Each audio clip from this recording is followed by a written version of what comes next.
Why is it that the faster you run from the emptiness, the louder it echoes inside your ribs?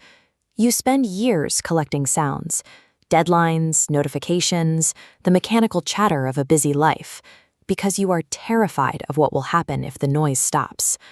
We live in a culture that treats speed as a virtue. It demands constant visibility as the ultimate proof of existence.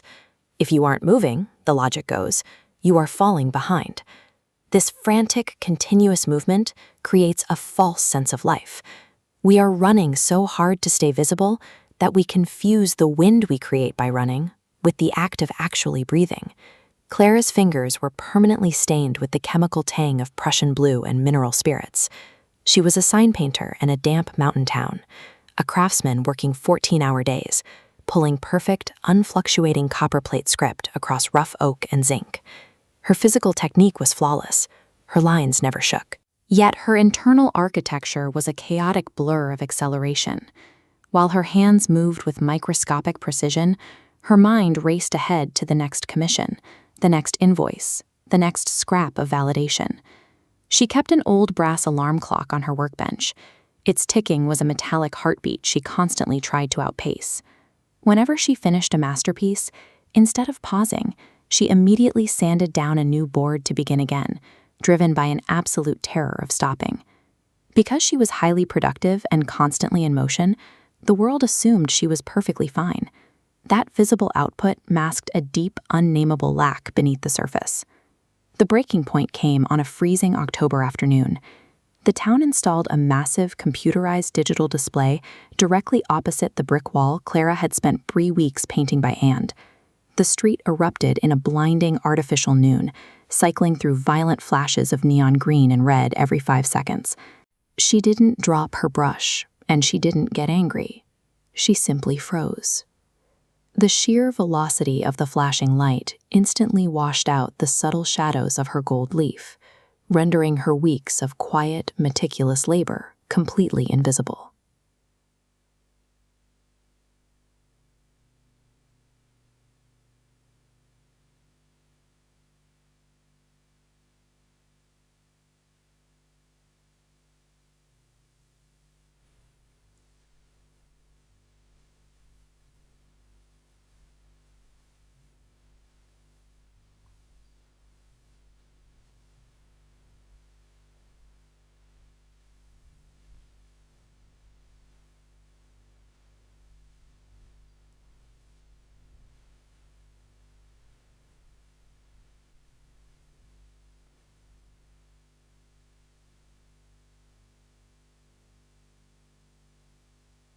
On a Tuesday morning, she spent 40 minutes staring at the frost patterning her window and delicate crystalline ferns.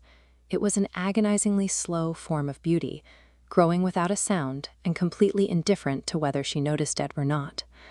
She sought out Arthur, a retired astronomer who lived at the highest point of the valley, hoping he could repair her broken brass clock. She found him in his bright observatory, deeply focused on the slow, methodical polishing of a century-old telescope lens. Clara's voice cracked as she vented about the blinding lights, the noise of the town, and the wasted time of her craft. Arthur listened, his hands never stopping their circular motion. He offered no platitudes. He gently refused to validate her panic or match her frantic speed. Arthur reached out, took her broken clock, and set it on a shelf behind him without looking at it. He moved back to his lens, leaving the ticking clock behind in favor of the silence of the room. Arthur told her a story of a misty canyon, centuries ago, where master foundrymen cast a massive bell of pure copper and silver. When it was struck for the first time, the sound was immense enough to drive the crows from the forest for 40 miles. But the monk guarding the bell refused to strike it a second time. The king grew furious, demanding the great instrument be hit repeatedly to maintain a constant rhythm for the village, a constant reminder of its existence. The monk led the king to the bell in the dead of winter. He took the king's bare hand and pressed it firmly against the cold rim of the metal. The king wept. Deep within the grain, the metal was still violently vibrating from that single strike 3 seasons ago. A great soul does not need to constantly yell to prove it exists.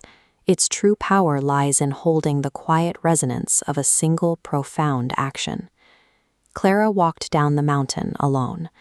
As the fog rose around her knees, her mind stopped calculating lost money and wasted days.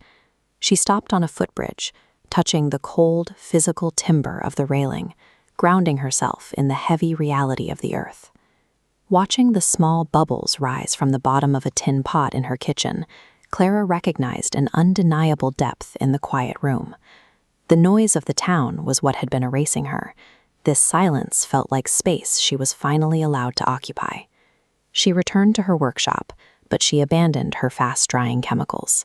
Instead, she dragged out a massive slab of raw walnut wood and spent hours manually grinding her own pigments with a glass muller on stone, embracing the agonizingly slow resistance of the physical world. By refusing to compete with the flashing billboard across the street, her work shed its desperation. Because she no longer painted for the validation of the passing crowd, her signs gained the undeniable magnetic gravity of a monument. This stillness serves as the radical iron foundation for any life that wishes to possess its own weight. It requires respecting the truth enough to wait for it. Look at this single drop of black oil paint falling into the water. It expands at its own deliberate pace. If a brush moves too fast, it leaves bubbles in the lacquer. The lines become brittle, peeling away at the first sign of a storm. Without cultivating internal stillness to reflect reality, you will spend your entire life repeating sentences written for you by someone else, echoing the toxic, frantic demands of a world that promises everything and gives nothing. You are watching this right now because the noise in your room has become intolerable, even if you are the one who turned it on. You are running from the very thing that could save you. So here is the challenge. The moment this voice fades into the black, turn off your screen. Sit by the coldest window for 10 minutes in the dark. Let the thoughts shake. Let the panic of the silence rise. And do not try to justify your existence. The world will continue to scream its cheap, bright illusions until the hills turn to dust. But if you can endure that initial panic, you will discover your own unbroken resonance, vibrating deep beneath the skin.